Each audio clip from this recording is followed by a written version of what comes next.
Hey everyone, welcome back to BDG Reviews. We've got another episode of the 31 Days of Horror. What we're reviewing tonight is a movie that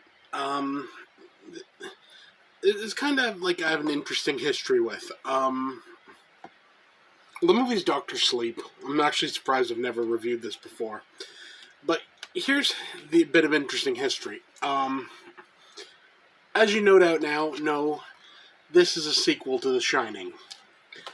Now,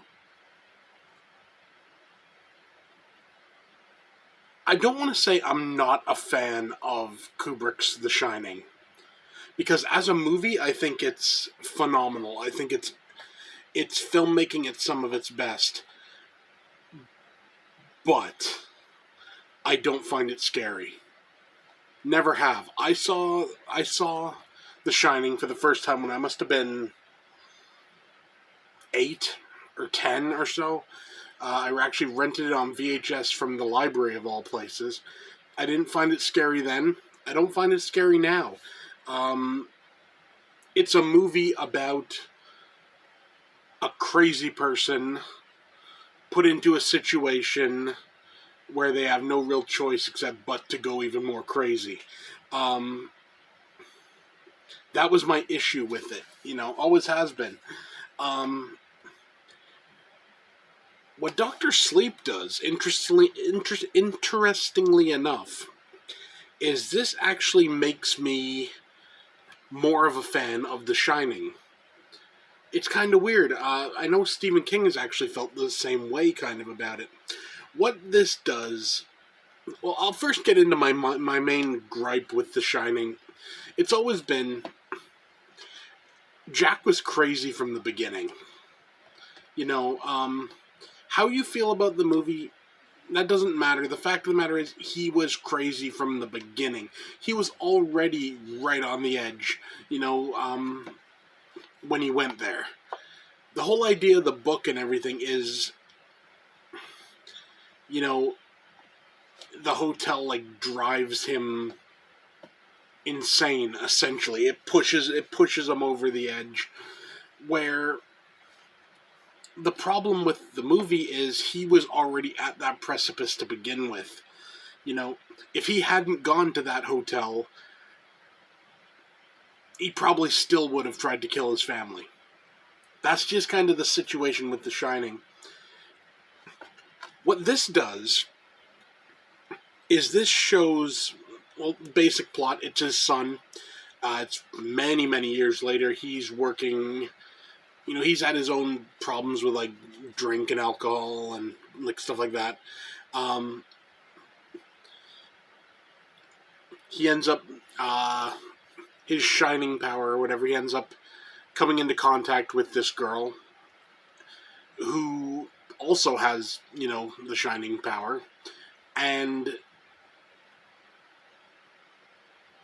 they run across, this group that, what are they called? It doesn't say on the back, with True Knots or something like that, if I remember right. They essentially eat people with The Shining.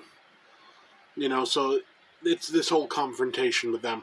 But what this does is there are scenes in this which really work, where Danny Torrance character is going to an AA meeting for one thing, and he's saying he can imagine his father go into a meeting like that or whatever. It's something we never saw in The Shining, which would have been appreciated. I've said before, Jack Torrance is a dry drunk. He's not a recovering alcoholic. There's a difference. A dry drunk is someone who is... They're still a drunk, they're just not drinking.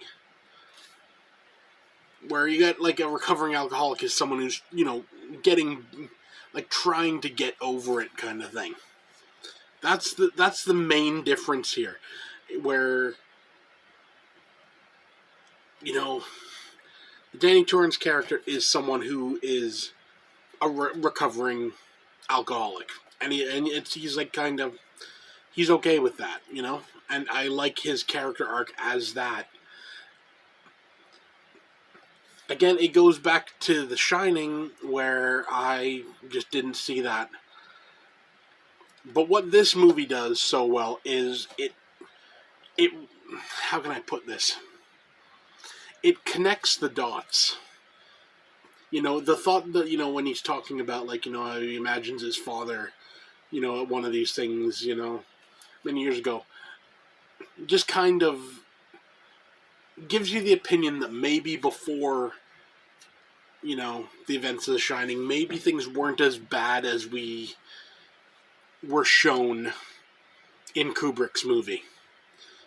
Maybe there was more going on, and it made me feel better about Kubrick's movie.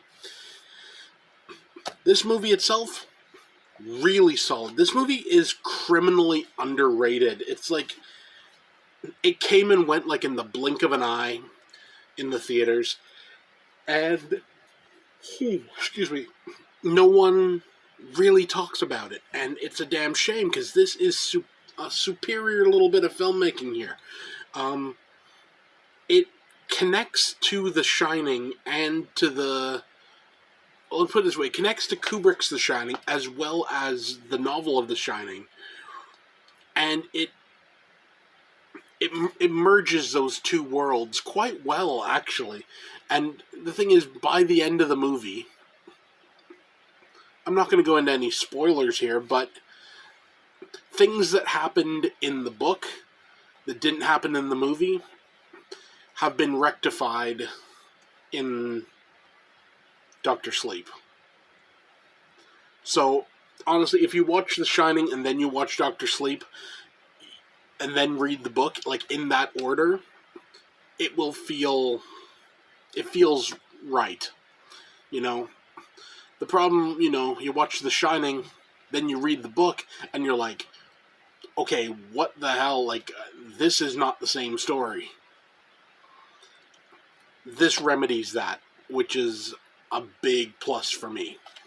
So yeah, for a rating, honestly, I give this 8 out of 10. A really solid movie. There are some scenes in this that are kind of lifted right from Kubrick's The Shining. And it works well because, like I said, Kubrick's The Shining is a technical masterpiece. It's a beautifully shot film. Everything about it, like, technically, is great. It's just not scary. There's got some scary scenes in it, honestly.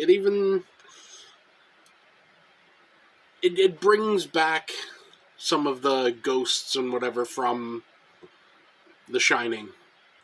And it makes them kind of scary. I'll leave it at that. But yeah, if you want to enter my contest for a copy of the Blu-ray of The Sadness, I'll leave a link below. Just go to that video, be subscribed, and leave a comment on it. I'll be doing the giveaway on Halloween on October 31st. So yeah, if you want a free copy, just leave a comment down there. Okay, that's it for me. See you next time.